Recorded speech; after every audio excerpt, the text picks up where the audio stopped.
Hey guys, Level Cap here, and today I'd like to give you my first impressions of World War III. This game has received quite a bit of attention due to its similarities to Battlefield 4, and a lot of people have been wondering, will it be a possible replacement to the AAA franchise that hasn't released a modern military game since 2013? Now, before we get into the feedback and my critiques, this is technically an early access game, so the developers are not finished with it, and the areas I criticize could all be changed in the future. And according to the developers, they wanted to put this game into early access to work with the community to refine it into an experience that their community enjoys. Let's start off with the gameplay. Sure enough, many things about the experience remind you of Battlefield upon first glance, but the more you play, the more you realize the pacing is completely different. First of all, the map design is built on a 1-to-1 scale, where most other games, Battlefield included, design on a much smaller scale. The reason other developers scale things down, like road sizes and building width, is because when you design at these larger realistic scales, the distances needed to travel to get to an objective or complete a basic flank can be extremely long. This is definitely the case in World War III, and it's interesting to see how that design decision affects gameplay. Death is far more punishing now as there's no revive system, and I think you can spawn on a squad leader, although I never had a squad leader alive long enough to actually do so. Firefights and the distances of outdoor engagements feel far more accurate and realistic. This is very cool from an aesthetic perspective, and anyone wishing to experience a Battlefield game with more realistic firefights can certainly find that in World War III.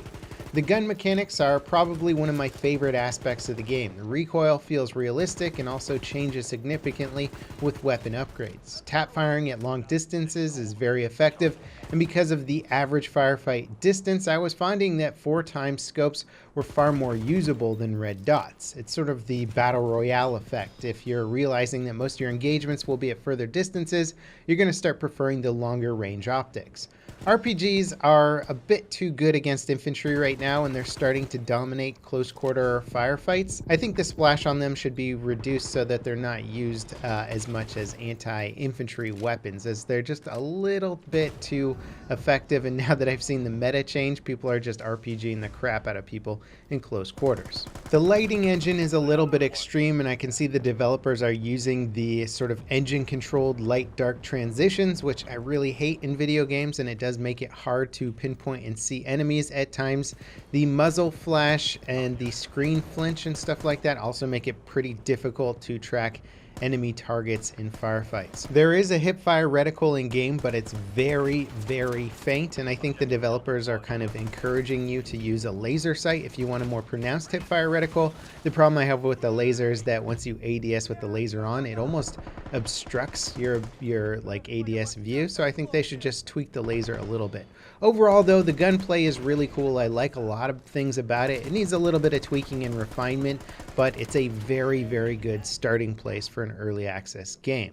Here's the weird thing about the gunplay though. It's tied directly into the game's highly realistic armored system, which throws a wrench into my desire for a skill-based firefight.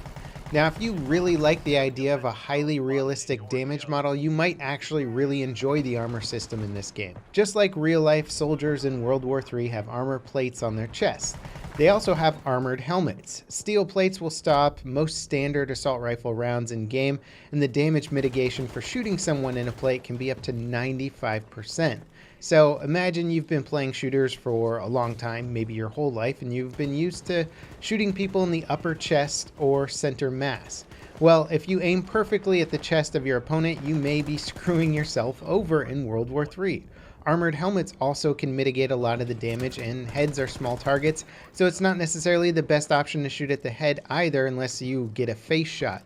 Yes, the game actually does recognize the difference between a helmet shot and a face shot, which is cool to an extent, but also results in a lot of inconsistent damage output. Abdominal shots seem to be one of the best options for a target that's facing you, so in a way the game's kind of telling you to go for nut shots most of the time. Not to mention, once you get comfortable with the recoil and you start firing full auto, your shots are bound to land all over the enemy, so really the damage you do to them feels somewhat random. Sometimes my opponents die in 2 shots, other times they die in 7 shots.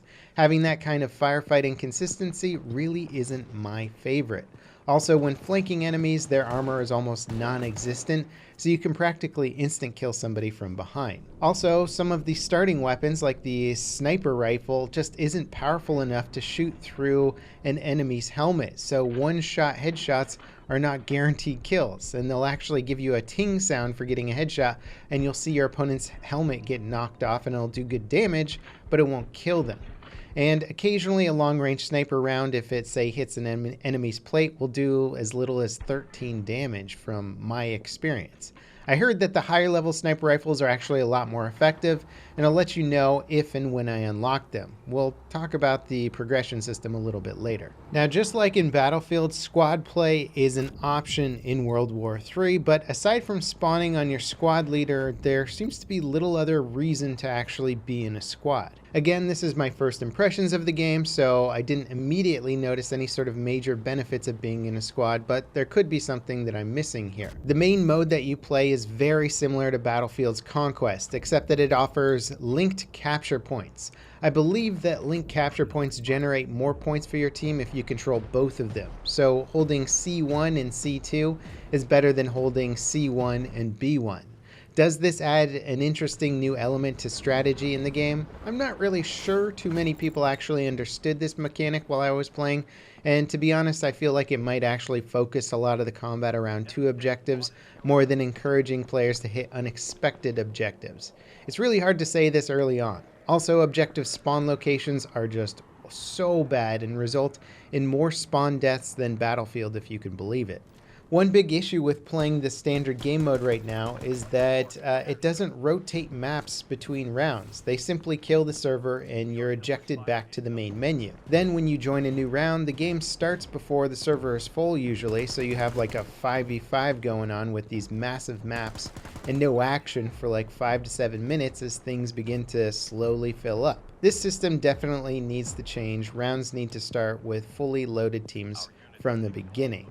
There's also an overarching world conflict that I think players are supposed to care about. I believe there's something like seasonal or monthly rewards for factions that do well, but honestly, I think this system might actually create more tension in the community and not really add to the fun factor overall. With a giant overarching conflict and you're just one player, it's kind of hard to feel like you're actually going to make a big difference on whether or not you get a big award at the end of the month. Killstreaks are also in the game. When you generate enough points, you can spend those points on intel-based killstreaks like UAVs or UAV jammers. You can also call in additional vehicles like tanks and APCs, and even some remotely controlled vehicles like quadcopters that can explode on enemies.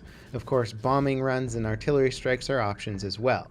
Now, personally, I like the idea of kill streaks in shooters when incorporated in an appropriate way. It's a good incentive and reward system for doing well or playing aggressively. My problem with the system in World War III is that some of these streaks can be super annoying or feel very out of place in a more slow-paced, methodical shooter.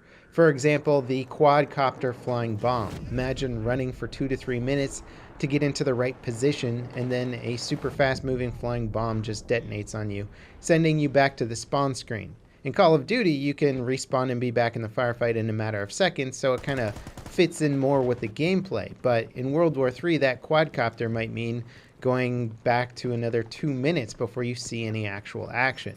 Also, because of the size of the maps and the difficulty to see enemies in this game, the UAV score streaks are also very powerful. A winning team often has an easier time generating points for streaks, and the UAV intel may as well be seen as a guaranteed kill once you have them down. The few times I popped down a UAV and spotted enemies, I had no problem sneaking up behind and killing all of them. Now imagine having the winning team always having a UAV advantage over your team. Things feel like they can snowball pretty quickly, as tends to happen in games like Call of Duty, and I spent a lot of my in-game time spawn trapped in these really one-sided firefights, or games where we simply couldn't move beyond 1 or 2 objectives because the intel was too good and the enemy team had too strong of a surround on us. The sound design is probably the weakest area of World War III right now. Aside from the fact that the guns just sound kind of like pop guns, the positional audio is also really bad, and footsteps are super difficult to distinguish friendlies from foes. For a game with such large maps and difficulty to see enemy soldier models, better audio and louder enemy footsteps will be key for tactical gameplay. They also use sound ducking when loud explosions occur, making it really hard to hear any sort of flanks during a firefight or high intensity situation. Let's talk about the customization and progression system. This is probably one of the best parts of World War III, as they have top quality character models, weapons, skins, and attachments. Unfortunately, the UI for customizing things really sucks and it takes a long time to navigate, but the game really does let you customize the heck out of your soldier. I can carry a sniper rifle and an assault rifle into combat if I want to. You can also take an RPG on any class. The game balances things with a weight system, so basically you just move slower if you load up with tons of gear. Is it a good way to balance the game? I really don't know, but I'm just having too much fun modding things. The skins are also very cool and soldier cosmetics look awesome, but take a while to unlock. Unfortunately, the preview system seems to be broken right now, so you can't see what an item looks like on your soldier until you buy it. When it comes to the progression system, World War III uses an in-game currency that's used for both combat upgrades and cosmetic upgrades. The problem with progression right now is that it just takes a super long time to unlock new weapons. I've played for 9 hours right now, and I've unlocked one gun during that time. I mean, I also spent some of that unlocked currency on attachments and cosmetics, but it's just way too slow right now. I keep getting killed by this high-powered sniper rifle, and I really want to try it out and unlock it, but I think I'll have to play for probably like 4 more hours before I'll be able to get enough credits to get it. That's just an estimate. It might actually be longer. For a non-free-to-play game, this is just too damn slow of a progression system. Also, the skins seem to be completely unlocked for everyone, so just about everyone's running around with like tiger-striped weapons. In my opinion, all the skins should be high-cost or merit-based achievements, and the guns should be much quicker to unlock. That way, the long-term progression items can be cosmetic instead of the really powerful weapons that your opponents are killing you with. Vehicles also have a lot of progression and upgrades as well, but I didn't really get into that yet. Again, I have very limited currency to upgrade things with, so I wasn't really looking at vehicles just yet. Tanks and APCs, though, can be absolutely devastating in the right hands, and teams with good infantry support can probably keep a tank or APC up all around and just obliterate people from afar. It definitely led to some really frustrating spawn camps. Overall, the game does have some really amazing things going for it, though. The combat feels very real and the gunplay feels good. The performance was good for me on the first day, but then got really bad on the second day, so I'm not sure what exactly changed, but again, it's an early access game and I've already seen a few game updates for it come out, so I'm sure the devs are working with it. I have no doubt a lot of things are changing on the back end with server performance and whatnot. I think the best and worst things about this game kind of come down to the map scale. On one hand, the range of the engagements feels really awesome and looks really cool, and on the other hand, it means that there are just so many camping spots that it becomes highly frustrating when you're trying to move around and just die instantly to some tank that's like sitting across the map. And being forced to respawn and run another 2 minutes back to the same location. I think in its current state, the game will probably frustrate people who absolutely love everything about the way that, say, Battlefield 4 plays, but for the players who enjoy Battlefield but wish it was a little bit slower paced and more methodical game with a bigger emphasis on strategy, possibly camping, than pure skill, World War III might be exactly what you're looking for. I like many things about it, but I also find it very frustrating when your team is getting slammed. I can play through a losing game of Battlefield and still have fun, but I don't know how much I can enjoy a game of World War III in which I'm getting spawn camped. Now again, this game is early access and there's a lot that can and will be changed. I guess the big question is, what direction are the devs going to push the game? I'm not exactly sure what their end goal is with this game, what kind of gameplay they truly want from it. Will it go further down the path of a milsim shooter, or will it become more accessible and easy to get into for casual players? We'll have to wait and see. I think there's a huge amount of potential here, and even if it doesn't turn into the game that I ultimately want it to be, doesn't mean it's not going to be a good game. I always opt for gameplay and fun factor over realism, and I know that's not everybody's cup of tea.